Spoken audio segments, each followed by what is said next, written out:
Olá, samurais e geishas do meu canal do YouTube, beleza? Como é que vocês estão? Vocês estão de boas? Vocês estão tranquilos? Então tá tudo bem. Primeiramente, recado rápido, recado básico. Segue lá no Insta, eu faço votação para ver qual vídeo vocês querem e entre Laos e Nepal, Nepal ganhou. Segundo recado, curte a página do canal no Face, eu faço postagens diárias, curiosidades rápidas, coisas que não dá pra ficar postando no YouTube toda hora. E por último, mas não menos importante, eu vou deixar tanto no card quanto na descrição vídeos sobre outros soldados do Nepal e entre outros assuntos envolvendo o país. Beleza? E quem puder dar aquele apoio logo no início, eu agradeço. Hoje nós vamos falar sobre um soldado que lutou contra 40 bandidos. E vocês devem estar se perguntando, mas Bruno, isso realmente aconteceu? Será que não incrementaram um pouquinho? Não é sensacionalismo? Não exatamente, pois ele, querendo ou não, por mais que não tivesse sido 40 bandidos exatamente, ainda assim foi uma quantidade considerável de criminosos que ele resolveu sair no soco sozinho. E não, isso não é coisa de filme, isso não é ficção. Tem comprovação, tem laudo médico, tem testemunho ocular, tem depoimento na polícia, tem tudo registrado. E afinal, mas quem foi esse cara? Hoje nós vamos falar sobre Bishnu Shrestha. Não se sabe o dia e o mês que ele nasceu, sabe-se que ele nasceu em 1975 e permanece vivo até os dias de hoje. Bishnu, ele nasceu em Prabat, no Nepal, e ele teve uma infância um tanto quanto tranquila em relação às outras crianças aí do seu meio. Ele é filho de um ex-soldado que acabou se aposentando em 1981 e não se sabe sobre sua adolescência, mas sabe-se que durante sua vida adulta ele acabou indo se alistar e ele acabou sendo aceito. Não ironicamente, ele acabou servindo no mesmo regimento que seu pai serviu. E por conta do treino, das coisas aí do exército, ele teve que se mudar para Pokhara. E com isso, basicamente, ele teve aí seu treinamento, teve os seus ensinamentos, e ele ficou por bastante tempo aí no exército. Já em setembro de 2010, em meados aí dos seus 35 anos, e perto aí de se aposentar do serviço militar, ele estava na Índia, estava curtindo um pouco, mas ele estava sempre carregando a sua kruk, né, que é a sua faca tradicional nepalesa. E por mais que ele fosse um soldado teoricamente armado em outro país, não tem problema, pois a Índia e o Nepal têm acordos onde os nepaleses, principalmente os Gurkhas, que era o Bishnu, ele sim podia carregar sua kruk, pois além de ser algo para defesa pessoal, era algo cultural, então é permitido na Índia.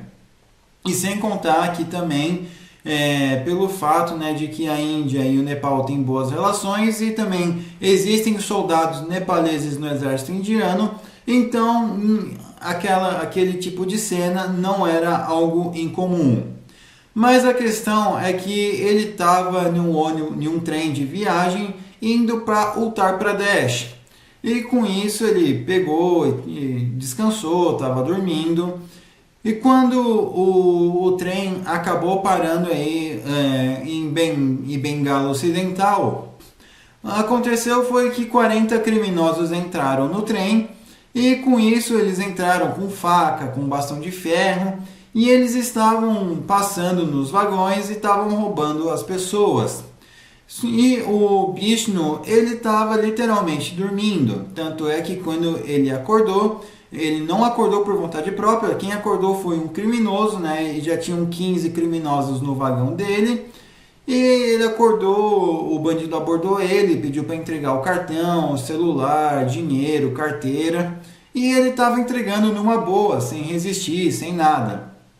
Foi no momento em que uma mulher que estava na cadeira do lado, tipo, tava ele estava no corredor, aí do lado do corredor tinha uma mulher, que essa mulher aí sim acabou sendo pega e foi arrastada para um lugar. Ele já tinha, o bicho não tinha a ideia que provavelmente ela ia sofrer algum tipo de violência sexual.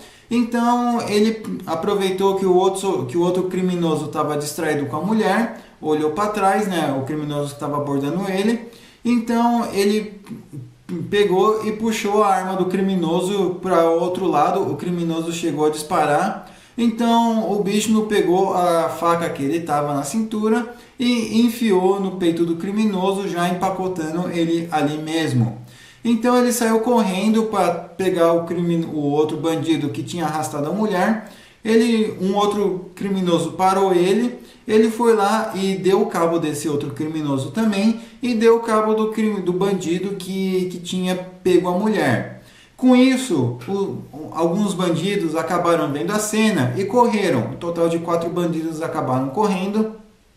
Porém, ainda tinha ficado 8 ali no vagão com ele, e esses 8 aí acabaram enfrentando o Bishnu, e o Bishnu também não recuou. Ele pegou a sua faca, continuou segurando ela e foi para cima dos caras. E por mais que ele estivesse em desvantagem, principalmente numérica, ele ainda assim era um soldado bem treinado e ele ainda estava a todo vapor, porque ele não tinha largado o serviço militar, ele estava voltando, né, do serviço militar, então ele ainda estava aí com sangue quente, com sangue quente, na adrenalina, e ainda mais depois desse fato, ele acabou saindo no soco aí com os outros 8 bandidos. Lógico, né, que ele não saiu intacto, os outros bandidos estavam com barra de ferro e faca e acabaram acertando ele também. Então o Bishnu acabou sendo acertado, acabou sendo esfaqueado, né, por mais que não tivesse pego nenhuma área vital, nenhuma área que fosse condenar ele à morte, ainda assim não é nada legal tomar uma facada. Então ele foi para cima dos bandidos, eles acabaram entrando em luta corporal, né? Os bandidos tentaram pegar a faca dele, derrubaram ele, aí a faca caiu, houve luta para recuperar a faca e quem pegou foi o bandido, né? Então o bandido tentou esfaquear o bicho com a própria cruque, mas ele não conseguiu, pois era uma faca relativamente pesada e difícil de usar, porque ela é diferente aí de uma faca convencional. Então, o Bishnu aproveitou essa brecha para conseguir retomar a faca e com isso aí eles estavam saindo no soco com os bandidos, até que na estação seguinte o trem acabou parando e a polícia já estava ciente, a polícia entrou armada, prendeu os bandidos, prendeu o Bishnu. E com isso foi todo mundo para a delegacia, todo mundo para o hospital. E depois que... na verdade eles foram para o hospital primeiro e depois eles foram para a delegacia. Quando eles chegaram na delegacia para interrogar o Bishnu, ele tinha várias testemunhas oculares, inclusive a própria mulher que quase foi vítima de uma agressão sexual, testemunhou a favor do Bishnu e sem contar as outras pessoas. Então, novamente, ele acabou sendo hospitalizado de novo, né, por causa da gravidade dos ferimentos. Então, ele tinha ficado bom, tinha recebido uma alta aí, né, só para ir para a delegacia depor, mas depois ele tinha que retornar para o hospital.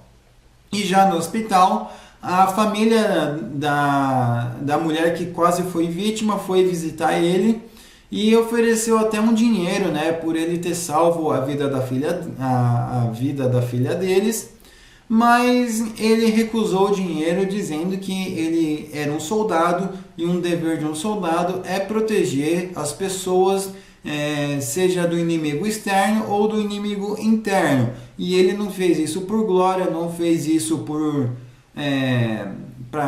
ego, ele fez isso apenas porque era o dever dele como não só um cidadão, mas como um militar. Então a mídia também foi entrevistar ele, né, porque a mídia não chegou tipo, ninguém acreditou no que estava acontecendo. E isso foi parar no Nepal, né, que é o país de origem dele. Ele acabou sendo honrado ali, teve suas honras ali no Nepal. E já na Índia, depois que ele acabou se recuperando, ele vestiu aí seu uniforme do exército, foi chamado ali pelo exército indiano e ele conseguiu ganhar 2 medalhas, né, por proteger diversos civis, sendo que nem era obrigação dele. E mesmo assim ele foi lá e fez, e ele complementou. Ele falou: no campo de batalha, quando estou uniformizado, eu combato meus inimigos. Mas quando estou andando normalmente pelas ruas, eu sou apenas um civil e não fiz mais que meu dever cívico, impedir um abuso. Então ele foi bem homenageado, ele teve aí suas honras e tal, e depois ele acabou se aposentando do exército, e devido à sua aposentadoria e o fato dele ser militar e não aceitar dinheiro, né, quando ele saiu do exército, o pessoal do regimento dele acabou fazendo uma campanha, acabou fazendo uma arrecadação, e conseguiram aí 50 mil rúpias e deram essas 50 mil rúpias para ele. E não só isso, mas como ele não aceitou dinheiro do governo indiano, o governo indiano então decidiu retribuir basicamente, né, com passagens vitalícias grátis. Então, se ele fosse viajar de avião ou de trem para a Índia, ele podia ir literalmente, ele pode, aliás, ir literalmente de graça, pois o próprio governo indiano chegou a assinar um acordo, assinar vários documentos, dando uma entrada vitalícia de graça para o Bishnu. Beleza, minha gente? Enfim, espero que vocês tenham gostado desse vídeo. Foi um vídeo meio curtinho, meio rápido, mas eu acredito que a história desse cara merece ser contada. Beleza? Mas enfim, espero que vocês tenham gostado. Não se esqueçam de curtir, compartilhar, se inscrever. Vejam os vídeos tanto do card quanto da descrição. Quem puder dar aquele apoio, eu agradeço. Me sigam no Insta e nas minhas outras redes sociais, eu vou estar deixando aqui na bio. Grupo do YouTube e do Telegram também vai estar aqui, onde eu posto todos os vídeos. Beleza, minha gente? Enfim, espero que vocês tenham gostado. Falou e fui!